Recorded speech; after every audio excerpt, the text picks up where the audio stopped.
स्वागत आप सभी का ब्रेकिंग न्यूज चैनल में एक बार फिर से। तो आइए जानते हैं देश दुनिया की तमाम बड़ी खबरों को। पर उससे पहले आपसे निवेदन है कि आप इस वीडियो को लाइक कर दें, शेयर कर दें ताकि हमारा हौसला बढ़ता रहे। पीएम किसान योजना की नई किस्त के 2000 रुपए आपके खाते में नहीं आए तो इन नंबर्स पर करें फोन। जी आपको बता दें कि वित्त मंत्री निर्मला सीतारमण ने किसानों के लिए कई बड़े ऐलान किए हैं।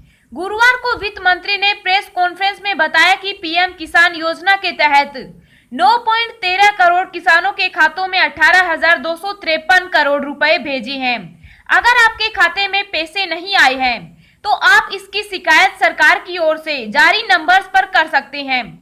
आप अपने गांव के लेखपाल या फिर जिला कृषि अधिकारी से संपर्क कर सकते हैं। आपको बता दें कि पीएम किसान सम्मान निधि योजना 2020 की नई सूची सरकारी वेबसाइट pmkisan.gov.in पर जांच सकते हैं। इसके अलावा अगर आपको लाभार्थी अपनी स्थिति की ऑनलाइन जांच के साथ ऑनलाइन अपना नाम जोड़ने का आवेदन भी कर सकते हैं। आप सीधे केंद्रीय कृषि मंत्रालय की ओर से जारी किए गए हेल्पलाइन नंबरों पर भी संपर्क कर सकते हैं। पीएम किसान हेल्पलाइन नंबर पीएम किसान हेल्पलाइन 155-261, पीएम किसान टोल फ्री 1800115526, पीएम किसान लैंडलाइन नंबर 01123381092, इसके अलावा 23382401 है। इसके अलावा आप इस ईमेल आईडी पर pmkisanict@gov.in पर ईमेल भी कर सकते हैं। देश में कोरोना संक्रमित मरीजों का आंकड़ा 85,000 के पार, अब तक 2,705 की मौत। जी आपको बता दें कि देश और दुनिया में कोरोना के केस लगातार बढ़ते ही जा रहे हैं। ताजा आंकड़ों के मुताबिक देश में अब तक 85,032 संक्रमण के मामले सामने आ चुके हैं। एक्टिव केस 53,072 हैं, जिसमें से अभी तक 2,705 लोग अपनी जान गंवा चुके। वहीं इसके बीच अच्छी खबर ये भी है कि अब तक 29,266 संक्रमित मरीज ठीक भी हो चुके। दुनिया भर में कोरोना वायरस की वजह से कुल 3,07,121 लोगों की जान जा चुकी है, जबकि वायरस से संक्रमित लोगों की संख्या 45 लाख हो गई। इनमें एक्टिव केस 25,82,000 हैं और खुशी की बात यह है कि अब तक 16,14,000 लोग ठीक हो चुके हैं। अमेरिकी आयोग की अपील, सीए के खिलाफ प्रदर्शन करने वाले गिरफ्तार लोगों को रिहा करे भारत सरकार। जी आपको बता दें कि अमेरिकी अंतर्राष्ट्रीय धार्मिक स्वतंत्रता आयोग ने भारत से कोविड-19 संकट के दौरान सीए कानून का विरोध करने वाले प्रिजनर ऑफ कॉन्साइंस को छोड़ने के लिए कहा है। आपको बता दें कि प्रिजनर ऑफ कॉन्साइंस का मतलब ऐसे कैदियों से है जिन्हें राजनीतिक, धार्मिक या अन्य धर्मनिरपेक्ष रूप से शांतिपूर्ण प्रदर्शन करने के लिए गिरफ्तार किया गया था। अमेरिकी आयोग ने मोदी सरकार से अपील की है कि इस वक्त भारत को ऐसे कैदियों को छोड़ देना चाहिए जिन्होंने अपने लोकतांत्रिक अधिकारों के तहत प्रदर्शन किया। अमेरिकी आयोग ने विशेष रूप से भारत के जामिया मिलिया इस्लामिया विश्वविद्यालय की एक रिसर्च स्कॉलर सफूरा जरगर की गिरफ्तारी का जिक्र किया है। सफूरा को 10 अप्रैल को दिल्ली पुलिस ने नागरिकता संशोधन अधिनियम के खिलाफ विरोध प्रदर्शन करने पर हिरासत में लिया था। सीए कानून पिछले साल दिसंबर में लागू होने पर मुस्लिम महिलाओं के नेतृत्व में पूरे देश में विरोध प्रदर्शन हुए थे। प्रदर्शनकारियों का कहना है कि सीए को राष्ट्रीय नागरिकता रजिस्टर के साथ जोड़े जाने से लाखों मुस्लिमों को खतरा होगा। लॉकडाउन के दौरान स्कूल फीस नहीं होगी माफ। जी आपको बता दें कि राजस्थान उच्च न्यायालय ने कहा कि लॉकडाउन अवधि के दौरान स्कूल की फीस माफ नहीं की जाएगी।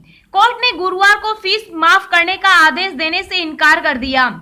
हालांकि पीठ ने यह भी स्पष्ट किया कि यदि कोई अभिभावक समय पर शुल्क जमा करने में असमर्थ है तो स्कूल किसी भी परिस्थिति में बच्चे का नाम स्कूल से नहीं काट सकता। अदालत ने यह आदेश याचिका की सुनवाई करते हुए दिया, जिसे वकील राजीव भूषण बंसल ने दायर किया था। केंद्रीय मंत्री नितिन गडकरी ने कहा, कोरोना वायरस प्राकृतिक नहीं, लैब में तैयार हुआ। जी आपको बता दें कि केंद्रीय मंत्री नितिन गडकरी ने कोरोना वायरस को लेकर बड़ा बयान दिया है। गडकरी ने एनडीटीवी से बात करते हुए कहा कि ये वायरस प्राकृतिक नहीं है, बल्कि इसे लैब में तैयार किया है। गडकरी ने कहा कि हमको कोरोना वायरस के साथ जीना सीखना होगा और उसके साथ कुछ दिनों तक चलना होगा, क्योंकि ये नेचुरल वायरस नहीं है, लेबोरेटरी में तैयार किया गया है। साइंटिस्टों और डॉक्टरों को भी पता नहीं है। नितिन गडकरी ने कोरोना वायरस को लेकर कहा कि जहां तक मेरी जानकारी है, अगर ये नेचुरल वायरस होता तो साइंटिस्टों को इसके बारे में पता होता। ये लेबोरेटरी में तैयार किया गया वायरस है। मैं विवादों में नहीं जाना चाहता। अब इसका सॉल्यूशन नहीं है, इसका वैक्सीन नहीं है। दुनिया में इसे लेकर काम हो रहा है। जो मेरी जानकारी है 2-4-5 दिन में इसका वैक्सीन मिल जाएगा। गडकरी ने आगे कहा कि चेक करने के लिए इसका डिटेक्शन सिस्टम भी नहीं है, इसके लिए सिस्टम में संशोधन हुआ है। रेलवे का बड़ा ऐलान, अब 22 मई से देश भर में चलेंगी एक्सप्रेस मेल ट्रेनें, ऑनलाइन बुकिंग, वेटिंग टिकट भी मिलेंगे। जी हां, आपको बता दें कि स्पेशल ट्रेन चलाने के बाद अब रेलवे मेल और एक्सप्रेस ट्रेन चलाने की तैयारी कर रहा है। साथ ही यात्री अब वेटिंग टिकट भी बुक करा सकेंगे। अभी तक यात्री स्पेशल ट्रेन में सफर के लिए सिर्फ कंफर्म टिकट ही बुक करा सकते थे, लेकिन 22 मई से चलने वाली ट्रेनों के लिए यात्री 15 मई से वेटिंग टिकट बुक करा सकेंगे। स्टेशनों पर टिकट बुकिंग काउंटर बंद रहेंगे और प्लेटफॉर्म टिकट सहित कोई काउंटर टिकट जारी नहीं किए जाएंगे। हालांकि रेलवे ने अभी ट्रेनों का शेड्यूल जारी नहीं किया है। सफर करने वाले यात्रियों की संख्या निर्धारित, रेलवे ने यात्रियों की संख्या भी निर्धारित कर दी है। रेलवे के मुताबिक स्लीपर क्लास में 200, एसी चेयर कार और थर्ड एसी में 100, सेकंड एसी में 50 लोग ही सफर कर सकेंगे। इसके अलावा एग्जीक्यूटिव क्लास के लिए 20-20 संख्या तय की गई है। रेल मंत्रालय की तरफ से कहा गया कि चार्ट के मुताबिक कंफर्म टिकट वाले यात्रियों को ही यात्रा की अनुमति दी जाएगी। अभी नहीं लागू हो सकता काम नहीं वेतन नहीं का सिद्धांत, बॉम्बे हाई कोर्ट। जी आपको बता दें कि देश में इस वक्त लॉकडाउन की वजह से रोजगार प्रभावित है, काम धंधे बंद है। इसी स्थिति में कई कंपनियां काम नहीं वेतन नहीं का सिद्धांत लागू करते हुए अपने कर्मचारियों को वेतन देने से कतरा रही है।